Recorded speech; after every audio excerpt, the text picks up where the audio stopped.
A very good morning to all of you. Covid vaccination कार्यक्रम के देशव्यापी प्रारंभ के अवसर पर राष्ट्र के नाम संदेश हेतु हम परम आदरणीय प्रधानमंत्री जी से कृपा पूर्वक आग्रह करते हैं।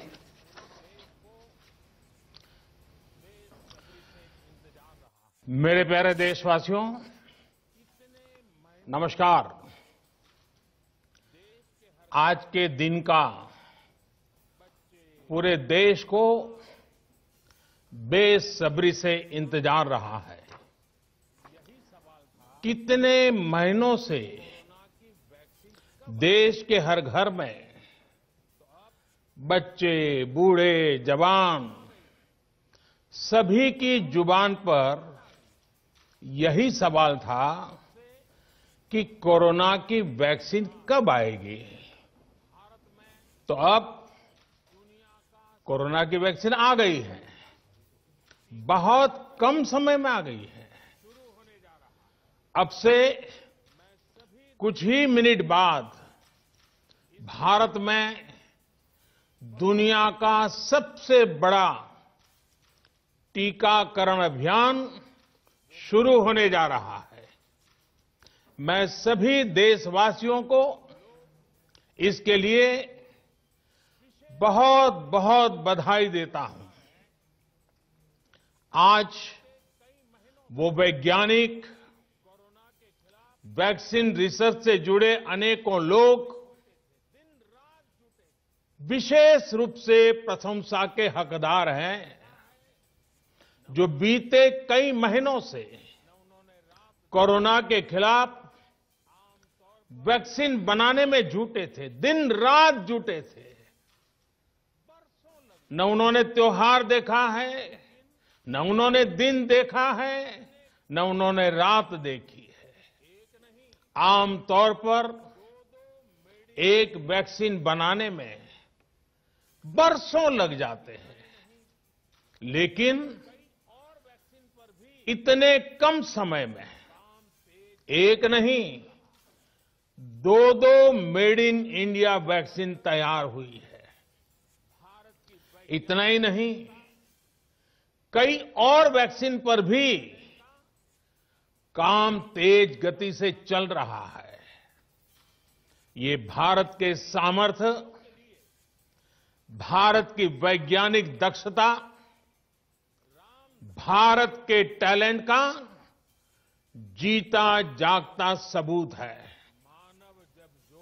ऐसी ही उपलब्धियों के लिए राष्ट्रकवि रामधारी सिंह दिनकर जी ने कहा था, मानव जब जोर लगाता है, पत्थर पानी बन जाता है। भाइयों और बहनों, भारत का टीकाकरण अभियान बहुत ही मानवीय और महत्वपूर्ण सिद्धांतों पर आधारित है। जिसे सबसे ज्यादा जरूरी है, उसे सबसे पहले कोरोना का टीका लगेगा। जिसे कोरोना संक्रमण का रिस्क सबसे ज्यादा है, उसे पहले टीका लगेगा। जो हमारे डॉक्टर्स हैं, नर्सेस हैं, अस्पताल में सफाई कर्मी हैं, मेडिकल, पैरामेडिकल स्टाफ हैं, वो कोरोना की वैक्सीन के सबसे पहले हकदार हैं। चाहे वो सरकारी अस्पताल में हो या फिर प्राइवेट में, सभी को ये वैक्सीन प्राथमिकता पर लगेगी। इसके बाद उन लोगों को टीका लगाया जाएगा जिन पर जरूरी सेवाओं और देश की रक्षा या कानून व्यवस्था की जिम्मेदारी है। जैसे हमारे सुरक्षा बल हो गए, पुलिसकर्मी हो गए, फायर ब्रिगेड के लोग हो गए, सफाई कर्मचारी हो गए, इन सभी को ये वैक्सीन प्राथमिकता पर लगेगी।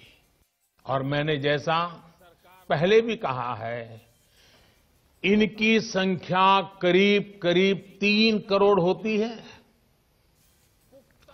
इन सभी के वैक्सीनेशन का खर्च भारत सरकार द्वारा उठाया जाएगा। साथियों, इस टीकाकरण अभियान की पुख्ता तैयारियों के लिए राज्य सरकारों के सहयोग से देश के कोने कोने में ट्रायल्स किए गए हैं, ड्राई रन हुए हैं। विशेष तौर पर बनाए गए कोविन डिजिटल प्लेटफॉर्म में टीकाकरण के लिए रजिस्ट्रेशन से लेकर ट्रैकिंग तक की व्यवस्था है। आपको पहला टीका लगने के बाद दूसरी डोज कब लगेगी, इसकी जानकारी भी आपके फोन पर दी जाएगी। और मैं सभी देशवासियों को ये बात फिर याद दिलाना चाहता हूं कि कोरोना वैक्सीन की 2 डोज लगनी बहुत जरूरी है। एक डोज ले लिया और फिर भूल गए, ऐसा गलती मत करना। और जैसा एक्सपर्ट्स कह रहे हैं, पहली और दूसरी डोज के बीच लगभग 1 महीने का अंतराल भी रखा जाएगा। आपको ये भी याद रखना है कि दूसरी डोज लगाने के 2 हफ्ते बाद ही आपके शरीर में कोरोना के विरुद्ध जरूरी शक्ति विकसित हो पाएगी। इसलिए टीका लगते ही आप असावधानी बरतने लगें, मास्क निकाल कर रख दें, 2 गज की दूरी भूल जाएं, ये सब मत करिएगा। मैं प्रार्थना करता हूं, मत करिएगा। और मैं आपको एक और चीज बहुत आग्रह से कहना चाहता हूं। जिस तरह धैर्य के साथ आपने कोरोना का मुकाबला किया, वैसे ही धैर्य अब वैक्सीनेशन के समय भी दिखाना है। साथियों, इतिहास में इस प्रकार का और इतने बड़े स्तर का टीकाकरण अभियान पहले कभी नहीं चलाया गया है। ये अभियान कितना बड़ा है, इसका अंदाज आप सिर्फ पहले चरण से ही लगा सकते हैं। दुनिया के 100 से भी ज्यादा ऐसे देश हैं जिनकी संख्या 3 करोड़ से कम है, और भारत वैक्सीनेशन के अपने पहले चरण में ही 3 करोड़ लोगों का टीकाकरण कर रहा है। दूसरे चरण में हमें इसको 30 करोड़ की संख्या तक ले जाना है। जो बुजुर्ग हैं, जो गंभीर बीमारी से ग्रस्त हैं, उन्हें वो अगले चरण वाले चरण में टीका लगेगा। आप कल्पना कर सकते हैं, 30 करोड़ की आबादी से ऊपर के दुनिया के सिर्फ 3 ही देश हैं, खुद भारत, चीन और अमेरिका। और कोई भी देश ऐसा नहीं है जिनकी आबादी इनसे ज्यादा हो। इसलिए भारत का टीकाकरण अभियान इतना बड़ा है, और इसलिए ये अभियान भारत के सामर्थ्य को दिखाता है। और मैं देशवासियों को एक और बात कहना चाहता हूं। हमारे वैज्ञानिक, हमारे एक्सपर्ट्स जब दोनों मेड इन इंडिया वैक्सीन की सुरक्षा और प्रभाव को लेकर आश्वस्त हुए, तभी उन्होंने इसके इमरजेंसी उपयोग की अनुमति दी है। इसलिए देशवासियों को किसी भी तरह के प्रोपेगेंडा, अफवाहें, दुष्प्रचार से बचकर रहना है। साथियों, भारत के वैक्सीन वैज्ञानिक, हमारा मेडिकल सिस्टम भारत की प्रक्रिया की पूरे विश्व में बहुत विश्वसनीयता है और पहले से है। हमने ये विश्वास अपने ट्रैक रिकॉर्ड से हासिल किया है। मेरे प्यारे देशवासियों, हर हिंदुस्तानी इस बात का गर्व करेगा कि दुनिया भर के करीब 60% बच्चों को जो जीवन रक्षक टीके लगते हैं, वो भारत में ही बनते हैं। भारत की सख्त वैज्ञानिक प्रक्रियाओं से ही होकर के गुजरते हैं। भारत के वैज्ञानिकों को और वैक्सीन से जुड़ी हमारी विशेषज्ञता पर दुनिया का ये विश्वास made in India corona vaccine में और मजबूत होने वाला है। इसकी कुछ और खास बातें हैं जो आज मैं देशवासियों को जरूर बताना चाहता हूं।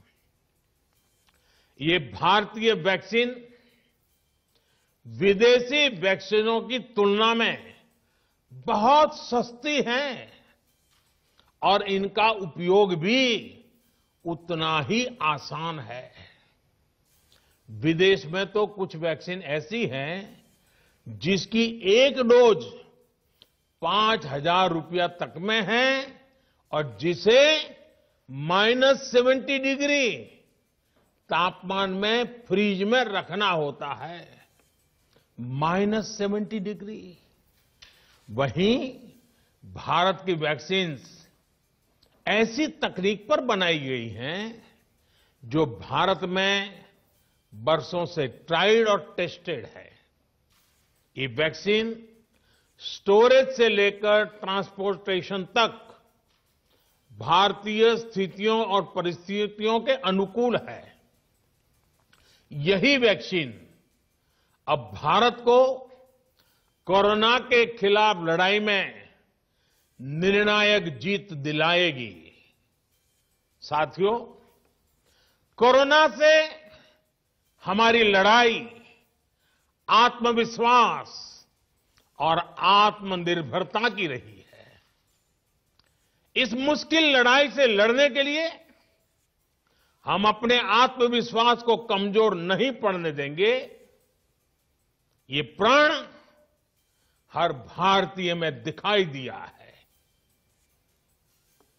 संकट कितना ही बड़ा क्यों न हो, देशवासियों ने कभी आत्मविश्वास खोया नहीं।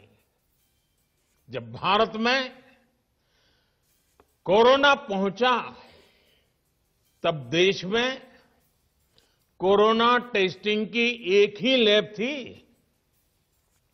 हमने अपने सामर्थ्य पर विश्वास रखा और आज 2300 से ज्यादा लैब्स का नेटवर्क हमारे पास है। शुरुआत में हम mask, PPE kit, testing kits, ventilators जैसे जरूरी सामान के लिए भी विदेशों पर निर्भर थे। आज इन सभी सामानों के निर्माण में हम आत्मनिर्भर हो गए हैं और इनका निर्यात भी कर रहे हैं। आत्मविश्वास और आत्मनिर्भरता की इसी ताकत को हमें टीकाकरण के इस दौर में भी सशक्त कर रहा है। साथियों, महान तेलुगु कवि श्री गुराजाड़ा अप्पा राव ने कहा था, सौंत लाभम कौंत मानुको सौंत लाभ कौंत मानुको पौरु गुवाडिकी तोड़ू पाडबोय देश मंटे मट्टी कादोई देश मंटे मनुष्य लोय। यानी हम दूसरों के काम आए, ये निस्वार्थ भाव हमारे भीतर रहना चाहिए। राष्ट्र सिर्फ मिट्टी, पानी, कंकड़, पत्थर से नहीं बनता, बल्कि राष्ट्र का अर्थ होता है हमारे लोग। कोरोना के विरुद्ध लड़ाई को संपूर्ण देश ने इसी भावना के साथ लड़ा है। आज जब हम बीते साल को देखते हैं तो एक व्यक्ति के रूप में, एक परिवार के रूप में, एक राष्ट्र के रूप में हमने बहुत कुछ सीखा है, बहुत कुछ देखा है, जाना है, समझा है। आज भारत जब अपना टीकाकरण अभियान शुरू कर रहा है तो मैं उन दिनों को भी याद कर रहा हूं। कोरोना संकट का वो दौर जब हर कोई चाहता क्या कि कुछ करें, लेकिन उसको उतने रास्ते नहीं सूझते थे। सामान्य तौर पर बीमारी में पूरा परिवार बीमार व्यक्ति की देखभाल के लिए जुट जाता है, लेकिन इस बीमारी ने तो बीमार को ही अकेला कर दिया। अनेकों जगह पर छोटे छोटे बीमार बच्चों को मां से दूर रहना पड़ा। मां परेशान रहती थी, मां रोती थी, लेकिन चाहकर भी कुछ कर नहीं पाती थी। बच्चे को अपनी गोद में नहीं ले पाती थी। कहीं बुजुर्ग पिता अस्पताल में अकेले अपनी बीमारी से संघर्ष करने को मजबूर थे। संतान चाहकर भी उसके पास नहीं जा पाती थी। जो हमें छोड़कर चले गए, उनको परंपरा के मुताबिक वो विदाई भी नहीं मिल सकी जिसके वो हकदार थे।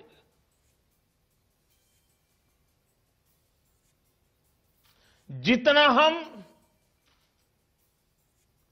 उस समय के बारे में सोचते हैं, मन सिहर जाता है, उदास हो जाता है। लेकिन साथियों, संकट के उसी समय में, निराशा के उसी वातावरण में कोई आशा का भी संचार कर रहा था। हमें बचाने के लिए अपने प्राणों को संकट में डाल रहा था। हमारे doctor, nurse, paramedical staff, ambulance driver, ASHA worker, सफाई कर्मचारी, पुलिस के साथी और दूसरे फ्रंटलाइन वर्कर्स, उन्होंने मानवता के प्रति अपने दायित्व को प्राथमिकता दी। इनमें से अधिकांश तब अपने बच्चों, अपने परिवार से दूर रहे, कई कई दिन तक घर नहीं गए।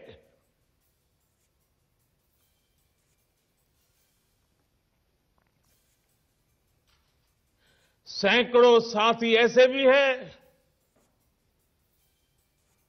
जो कभी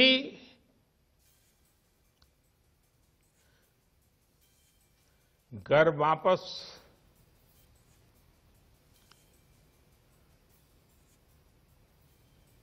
लौट ही नहीं आ पाए। उन्होंने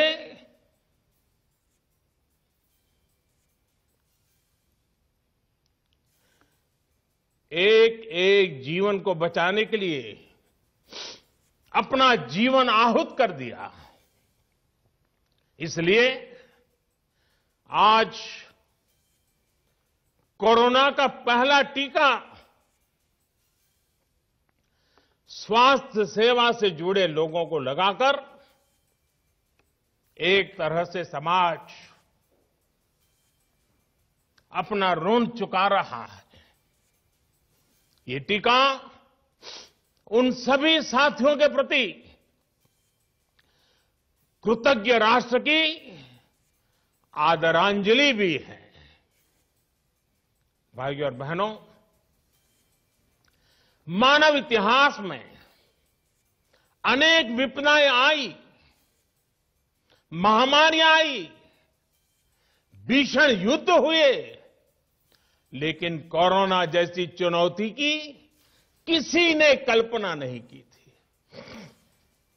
ये एक ऐसी महामारी थी जिसका अनुभव ना तो साइंस को था, ना ही सोसाइटी को था। तमाम देशों से जो तस्वीरें आ रही थी, वो खबरें आ रही थी, वो पूरी दुनिया के साथ साथ हर भारतीय को विचलित कर रही थी।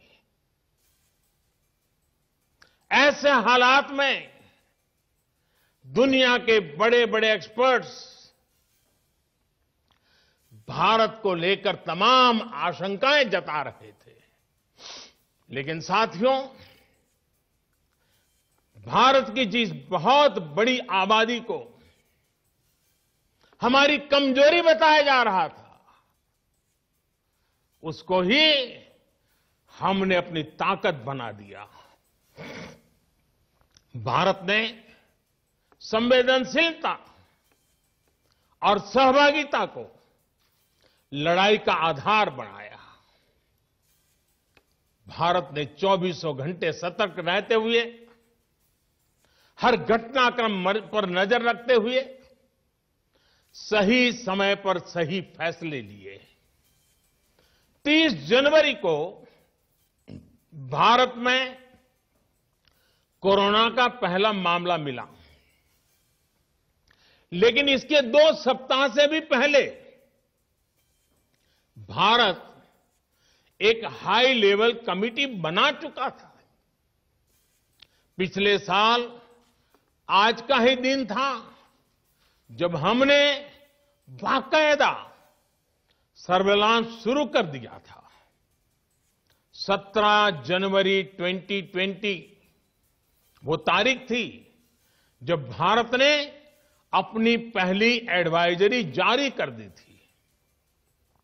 भारत दुनिया के उन पहले देशों में से था जिसने अपने एयरपोर्ट्स पर यात्रियों की स्क्रीनिंग शुरू कर दी थी।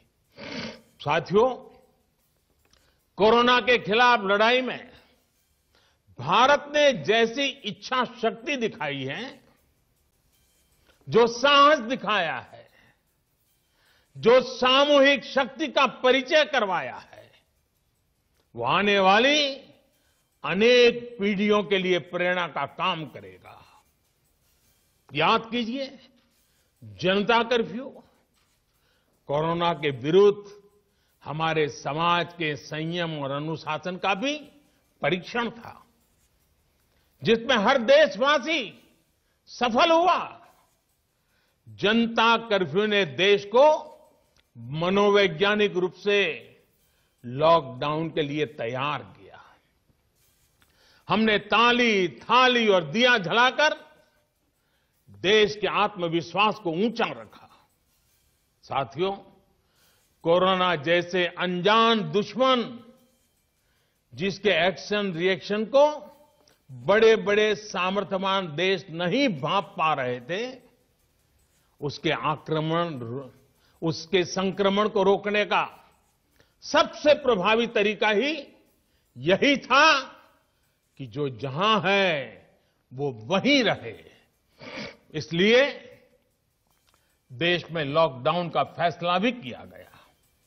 यह निर्णय आसान नहीं था। इतनी बड़ी आबादी को घर के अंदर रखना असंभव है, इसका हमें एहसास था।